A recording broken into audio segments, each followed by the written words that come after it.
I wanted to talk about macros. Hello, YouTube. My name is Claire Crotto. Welcome back to my channel. Today I wanted to talk about macros. What macros are, why they're important to track, and how to track your macros. So I'm going to dive right in. So there's micronutrients and macronutrients. Not a lot of people actually even talk about micronutrients. Nobody ever says macros. Micronutrients I'm not going to really get into, but that's going to be your provitamins, vitamins, and minerals that are very essential and very important to know about, but that'll be a different video. Today we're going to talk about macros. So macros are short for macronutrients. Macros standing for large. Our body needs in large amounts. This is going to be our sources of protein, fat, and carbohydrates. And there is technically a fourth macronutrient, that's going to be your alcohol, but we are going to save that for a different video. Protein, carbohydrates, and fats equate to different amount of calories. Protein and carbohydrates, they equate to 4 calories per gram, while on the other side of fat equates to 9 calories per gram. Alcohol is actually 7 calories per gram of alcohol.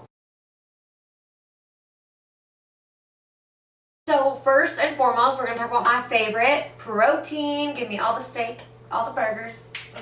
Protein is important because it is a major structural component of muscle. Protein is really important for muscle growth. Amino acids are compounds that form protein, right? We have 2 different kinds of amino acids. We have amino acids and then essential amino acids. Amino acids, a huge portion of them, our body actually creates them, and then there are about 8 to 10 aminos that our body does not create these amino acids to form protein. So essential amino acids must be consumed through diet or supplementation. In a plant-based diet, your proteins are actually considered incomplete protein. There are 2 exceptions. That's going to be soy and chia seeds. So if you're eating plenty of soy and chia seeds, then you really don't have to worry. And if you are on a plant-based diet, you can actually boost your protein quality through chia seeds and soy because those are technically considered complete protein. And again, 1 gram of protein equates to 4 calories.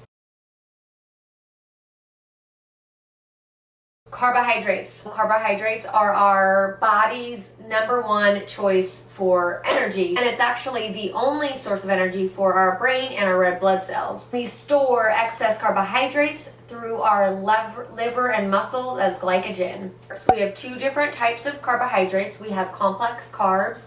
This means that they are digested slowly, so you're not going to get an immediate sense of energy. We've got our simple carbohydrates, and that's going to be the carbs that are digested rapidly. And it's generally recommended to stick with complex carbs. Complex carbs do take a little more to digest. On those simple carbs, you're going to actually get a crash, whereas complex carbs you won't. So that's going to be your potatoes, your yams, your bananas, oats, things like that. 1 gram of carbohydrates equates to 4 calories. Fats, which is my second favorite. I don't know, I love them all. I love all food. 1 gram of fat is equal to 9 calories. Actually serve many different functions and essential functions for the body. Insulation, hormone production, and vitamin breakdowns. Fats are really actually important. Got different types of fats. We've got our saturated fats and our trans fats. Generally, you are going to want to stick with your saturated fats. Your trans fats are not good. And due to labeling laws in the food industry, they actually allow companies to round down. So you really want to be careful and pretty much steer away from processed food, junk foods, fried food. You can actually store a certain threshold of protein, carbohydrates, and fats, carbohydrates, but all of them, a certain threshold can be stored for different uses, usually energy. Once your body has enough of that macronutrient stored, it then becomes excess and turns into fat no matter what it is. Extra fat turns into fat, extra carbs turn into fat, and extra protein turns into fat. Next, I really wanted to dive into why it's important to track your macros.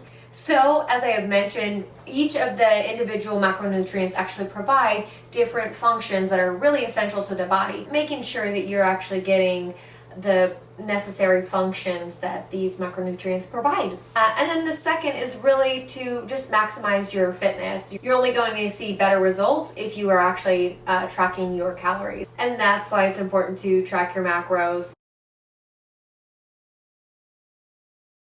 So now diving into how to calculate your macros. First, you're going to need to know what your BMR is. Your BMR is going to be your basal metabolic heart rate, short for BMR. These are the calories that your body actually naturally burns by just being. A lot of people get BMR confused with maintenance calories. They are not the same thing. When you actually calculate your BMR towards your activity level, that's going to give you your maintenance level calories, or the calories that you need to burn to maintain your current weight. There are many websites that will actually give you and provide you this information after you type in the information that is needed. Google macro calculator bodybuilding.com, that's usually the one that I recommend. They will actually provide you your macro breakdown after you enter in this information. And the standard is that 1 pound of fat is equal to 3,500 calories. So if you are wanting to lose 1 pound per week, that's going to equate to that 3,500 calories. So 3,500 divided by 7 is 500 calories, which means that you're going to want to be at a 500 calorie deficit. Let's do the math of somebody that has a BMR of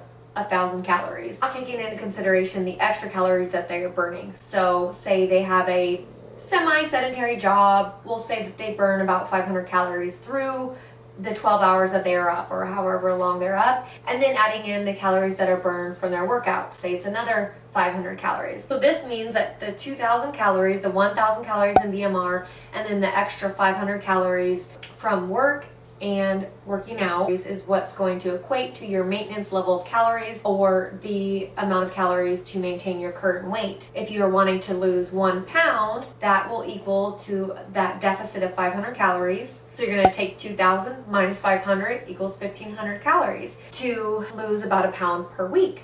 So a general recommendation of macro breakdown is going to be a 40-30-30, 40% protein, 30% fat, and 30% carbohydrates. There are many different ways that you can have your macro breakdown. That is just the general recommendation. For starting off with tracking your macros, I really just recommend one of those free macro calculators, so you really make sure that you're kind of getting the gist of it. The most common one is going to be MyFitnessPal. So you're going to download that app. So after you enter in your height, your age, your weight, your activity level, it'll actually provide a macro breakdown for you. So from there, you can actually track everything that you put into your body. They make it really easy where you can actually scan the barcode on pretty much anything and it'll pop up with all of the calories. You can also create your own recipe and it'll break down all of the macros per serving that you set it to. They just want to weigh everything out. Food scale is definitely recommended. I will go ahead and provide a link below. If you like this video, go ahead and give me a thumbs up. Hit that subscribe button. Have a great weekend. I will catch you guys next time.